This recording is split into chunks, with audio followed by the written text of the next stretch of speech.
Rio de জেনিরোর যে অঞ্চলগুলো সবসময় খবরের শিরোনামে আসতো দাঙ্গা, মারামারি আর মাদকের অবাধ বিচরণের জন্য, সেখানে এখন উৎসবের আমেজ। এখানেই যেন ফিফার সফলতা। ফুটবলের মাধ্যমে গোটা পৃথিবী এক সুতোয় বাঁধার যে লক্ষ্য নিয়ে এগুচ্ছে ফুটবল নিয়ন্ত্রক সংস্থা, বিশ্বকাপের প্রাক্কালে তা যেন পরিপূর্ণ।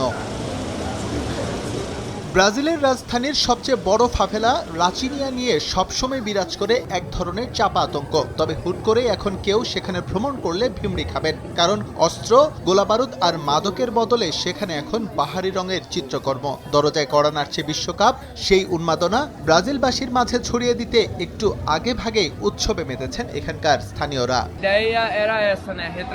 আমরা যে সবাই একত্রিত সেটা বোঝানোর জন্যই এই চিত্রকর্ম।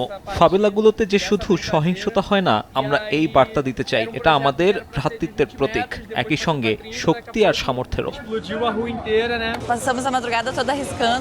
শুরুতে আমাদের পরিকল্পনা ছিল আমরা 20 মিটার লম্বা একটা চিত্রকর্ম আঁকবো, কিন্তু পরে সেটা 30 মিটার করা হয়েছে। আসলে ভালো কিছু করতে গেলে অনেক সময় সেটা নির্দিষ্ট আকারে থাকে না।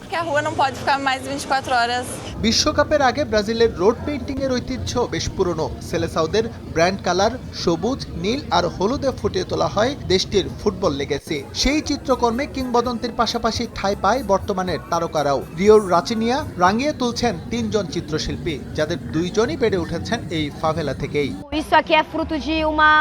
এ ধরনের চিত্রকর্ম ব্রাজিলের ঐতিহ্য, এজন্য আমরা 4 বছর ধরে অপেক্ষা করে থাকি। সবাই মিলে আমরা আইডিয়াগুলো যখন ফুটিয়ে তুলি, সেটা এক কথায় আমাদের দারুণ এক অনুভূতি তৈরি করে।